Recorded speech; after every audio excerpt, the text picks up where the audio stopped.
तो आज मैं आपको एक अनोखी रहस्यमय कहानी सुनाऊंगी। अगर आप चैनल पर नए हैं तो अभी सब्सक्राइब कर ले, यह मेरा दूसरा नया चैनल है ताकि और भी रहस्यमय कहानी सबसे पहले आप तक पहुंचे तथा कहानी पूरा देखें क्योंकि अंत में एक अनोखा रहस्य छुपा है। धन्यवाद। तो सुनिए। हिमाचल प्रदेश की वादियों में एक गांव था, विस्मृतिंगा। कभी यह गांव अपने भव्य और प्राचीन शिव मंदिर के लिए जाना जाता था, जो एक पहाड़ी की चोटी पर स्थित था। लेकिन समय के साथ मंदिर जीर्ण शीर्ण हो गया, रास्ता झाड़ियों से भर गया और धीरे धीरे गांव के लोग भी उसे भूलते चले गए। मंदिर के साथ साथ गांव के लोगों के जीवन से भी आध्यात्मिक उत्साह कम होता जा रहा था। वे अपनी रोजमर्रा की जरूरतों और छोटी मोटी बातों में उलझ कर रह गए थे और उनके मन में एक अजीब सी उदासी और अलगाव व्याप्त था। गांव में एक युवा था, अंशुमन। वह बाकी युवाओं से अलग था। उसे पुराने किस्सों और कहानियों में बहुत रुचि थी। जब भी वह पहाड़ी की ओर देखता तो उसके मन में उस भूले हुए मंदिर के प्रति एक जिज्ञासा जागती थी। लोग उसे पागल समझते थे, पर अंशुमन के हृदय में एक अधूरी खोज थी। वह जानता था कि विस्मृतिंगा में कुछ खो गया है। श्रावण का महीना आया। गांव में हल्की फुल्की पूजा पाठ तो होती थी, पर लोगों में वह पहले वाली श्रद्धा और भक्ति नहीं थी। एक श्रावण के सोमवार को अंशुमन अपनी जिज्ञासा के चलते पहाड़ी पर उस भूले हुए मंदिर की ओर बढ़ चला। घनी झाड़ियों और पत्थरों को हटाता हुआ मुश्किल से वह मंदिर के खंडहर तक पहुंचा। वहां उसे धूल और मलबे के ढेर में दबा हुआ शिवजी का एक प्राचीन शिवलिंग मिला। वह शिवलिंग जीर्ण शीर्ण था, पर उसकी उपस्थिति में भी एक अजीब बसी शांति थी। शिवलिंग के ठीक सामने पत्थरों के बीच छिपी हुई एक शिलालेख थी। अंशुमन ने उसे साफ किया और पढ़ने की कोशिश की। उस पर संस्कृत में लिखा था, जो हृदय शुद्ध कर प्रति दिवस एक ज्योति जलाए, शिव स्वयं वहां प्रकट हो जाएं। अंशुमन को लगा कि यह कोई साधारण पत्थर नहीं है। शिलालेख में छिपे गहरे अर्थ का समझने की कोशिश करते हुए उसने महसूस किया कि ये मंदिर केवल बाहरी नहीं बल्कि आंतरिक भक्ति से जुड़ा है। अंशुमन ने वही संकल्प लिया कि वह इस शिलालेख के अर्थ को समझेगा और मंदिर को फिर से जीवंत करेगा। उसने तय किया कि वह हर रोज श्रावण के हर दिन सूर्योदय से पहले इस खंडहर मंदिर में आएगा और शिवजी के साथ मने एक छोटा सा दीपक जलाएगा। यह उसका अपना निजी यज्ञ था। शुरुआत में अंशुमन को बहुत कठिनाई हुई। रास्ता मुश्किल था, खंडहर अंधेरे और डरावने थे और उसके मन में कभी कभी संदेह भी आता था। गांव के लोग उसे और भी ज्यादा सनकी समझने लगे थे, पर अंशुमन अपने पथ से नहीं डिगा। वो हर सुबह बिना किसी को बताए आता, दीपक जलाता, शिवलिंग को साफ करता और चुपचाप बैठ जाता।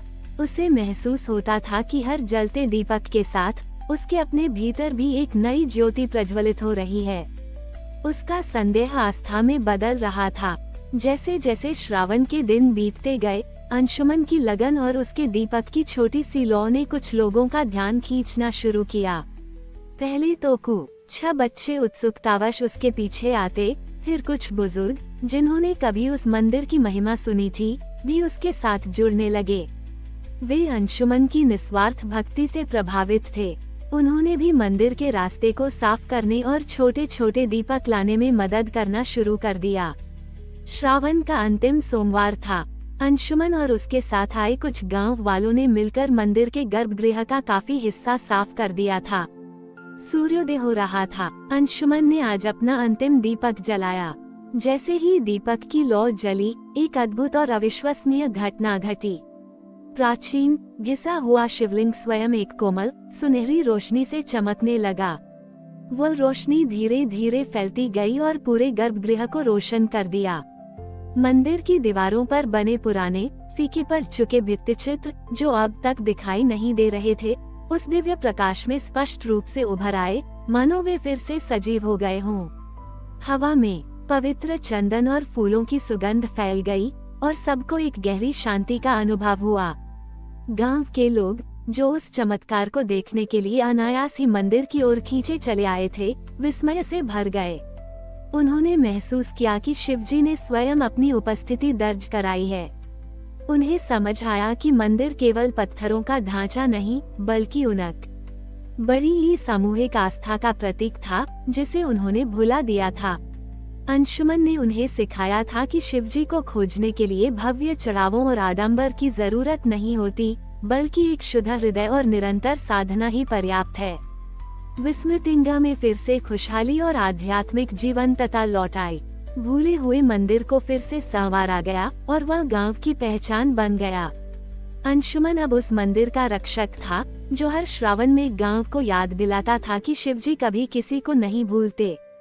वे बस प्रतीक्षा करते हैं कि कोई शुद्ध हृदय उन्हें खोजे और फिर वे अपनी दिव्य ज्योति से पूरे जीवन को प्रकाशित कर देते हैं।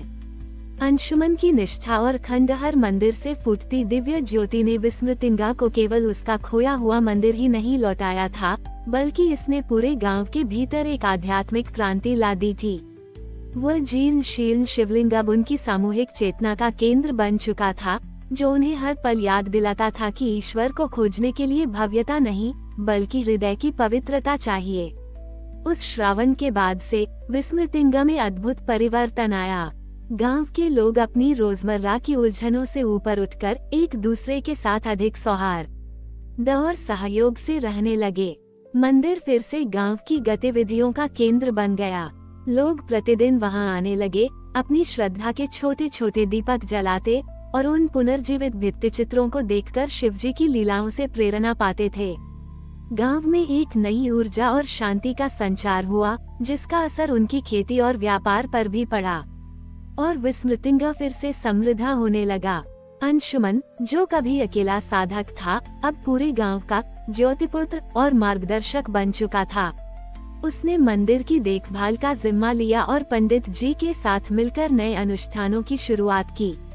उसने गांव के युवाओं को ये सिखाया कि कैसे अपने भीतर के अंधेरे को दूर करने के लिए नियमित साधना और सेवा का दीपक जलाया जाए।